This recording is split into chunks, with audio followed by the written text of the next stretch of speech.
Today, we're gonna go through 5 things that I wish I knew when I started playing Arknights Endfield. I've spent over 200 plus hours in the closed betas and already many more at launch, and I made quite a few mistakes that cost me time and resources. And my goal with this video is to help you avoid the same pitfalls. Let's get into it. First, we have Oroberyl. Oroberyls are scattered throughout all zones and regions in Endfield, and they take time to collect, and that's because sometimes you'll chase them, solve puzzles to access them, and they will even trick you into making mistakes to grab them. And to make matters harder, some are even concealed, and you'll need to be observant for a certain type of glow within that area to scan and reveal them. And after picking up a few easy ones and skipping the harder to reach Oroberyls, you'll naturally and by no fault of your own get distracted by other tasks that may seem more important. However, collecting all Oroberyls is actually one of the most important things for you to do early on in Endfield. Because when you pick up an Oroberyl and submit it to a TP point in that region, as you know, you'll receive Ore Geometry, Sanity Syrups, and XP. But after submitting a few Oroberyls at those TP points within those regions, you'll unlock regional buffs, but also something called Stamina Delimiters,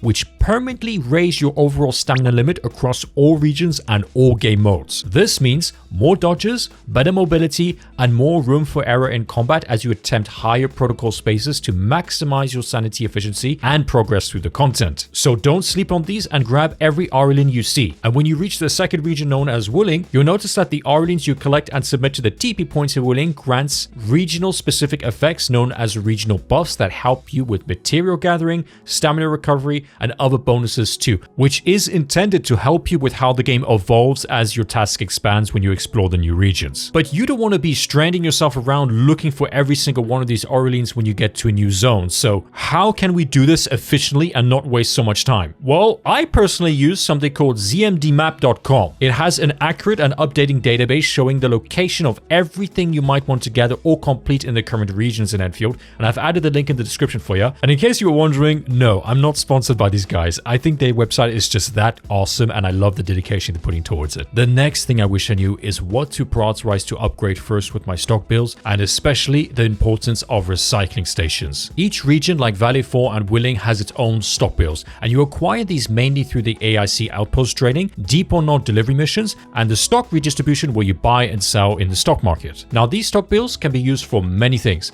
This includes upgrading your AIC outposts to expand production volume for consumables and operator gear. But in Endfield's closed beta 2, for example, myself and many other creators and players overlooked this in the first 2 weeks, using these stock builds to prioritize upgrading your recycling stations. And the reason is because just like growth spots and rare ore spots, recycling stations operate on a timer. And when that timer is complete, you need to go to them to physically collect materials, and in this case for recycling stations, these are called aerospace materials. A level 1 recycling station gives 3 aerospace materials 1, a level 2 recycling station gives 6 aerospace material 1, a level 3 recycling station gives 6 aerospace material 1 plus 3 material 2, and level 4 gives 6 of each. And right now, recycling stations are the only source for these materials, and that makes them crucial because they're required for upgrading almost everything in the OMV DGong. And that includes your manufacturing cabins such as your growth chambers as well, where you'll be placing your operators to auto-farm progression materials based on the bonuses that they have within their kit, as some operators will perform better in certain cabins. And the faster you upgrade your ship through the story and upgrade your chambers, the better your progression pace and quantity available for your cabin's output, and ultimately for developing your operators and building more teams later. So for your action plan on this, start by upgrading all recycling stations to level 3 in Valley 4, and this will cost you 6,100 Valley stock builds per recycling stations to get them to level 3. Alongside that, you'll also be upgrading your AIC of where it needs to be, but preferably start with your recycling stations. And when stock builds are no longer scarce, which happens fast once you unlock the depot nodes and stock redistribution and get your head around them, this will likely happen in the second week of you playing the game or a bit later, and this is where you'll be able to bump them up to level 4 and will be the good time at that stage. Next, we have building multiple teams early, and this is a big one because I made this mistake in the closed beta 2 while testing operators and teams to see what works best, and I know for a fact that hundreds of thousands of new starters in Endfield will make this mistake as well. And you might think that, oh well, I don't think this will be a problem because I'm going to be getting so many farming materials, right? But that's not the real bottleneck in this whole issue. The bottleneck isn't materials when it comes to upgrading multiple teams and operators. It's actually T-Creds. For the first 2 weeks of the game, even if you're only only building 4 operators, you're still going to feel the T-Creds shortage. And you're going to feel it hard. And I'll be making a dedicated video on managing this as well because it is quite harsh, so hit subscribe. But the best way to manage progression is simple. Focus everything on one core team. Get your main DPS to level 80, unlock their gold gear, and max their key combat skills. For your other teammates, get them to at least level 60 before even thinking about investing in a whole nother team. And especially also because you'll need those T-Creds also for upgrading those operators' weapons. And this investment pays off way sooner than you might think, because that core team that you've invested in will be able to tackle the higher level protocol spaces and spend more sanity in one go, which grants you more value for each sanity that you spend. And yes, I've calculated this. The higher level protocol spaces give more value for less sanity. For example, between level 4 and 5, spending your sanity on level 5 is 8.3% more efficient than spending it on level 4. And yes, 8.3% doesn't seem like a lot,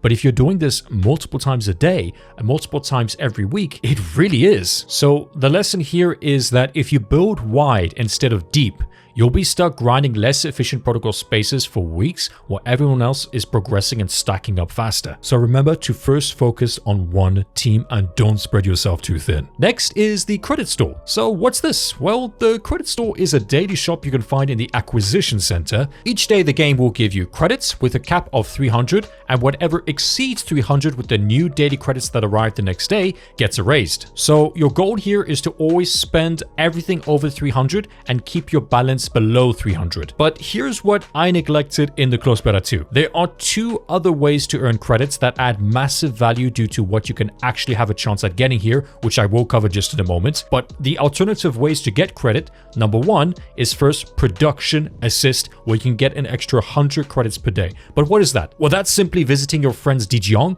go to the guest terminal and press prod assist on either control nexus or the cabins up to 5 times, and this grants you 100 extra credits per day. Now, the other way you can earn credits is through the stock redistribution terminals, and the amount here is based on the total value of goods they sold. So there's a daily limit on how many you can earn here, and it's 60 per day. But the catch is that it depends if your friends are actively engaging here. So you need to add as many friends as possible and fill up your list. And for our final 5 things I wish I knew sooner, and this is one you've probably asked yourself just now, and it's again the credit store, but it's the buying priorities inside the credit store. Now, I'm going to make this one very simple. Focus on these 3 items when they appear above 50% discounts. Oroberyl is the gacha pulling currency for operators. Arsenal tickets is the gacha pulling currency for weapons, and T-Creds, as we've covered, you're going to have a shortage of early game. And the T-Cred shortage may ease off with some events and future patches, but for now, it's still considered one of the top priorities that you should try and always get your hands on. But don't make it a priority over Oroberyl or Arsenal tickets. Those 2 are the top priorities. Now, if you can get one of these 3 with good discounts without using your final shop refresh being the 1 out of 4, which costs 200 credits, then you're doing great and you're getting the maximum value. Everything else depends on what you need or lack, but these 3 should always be your priority,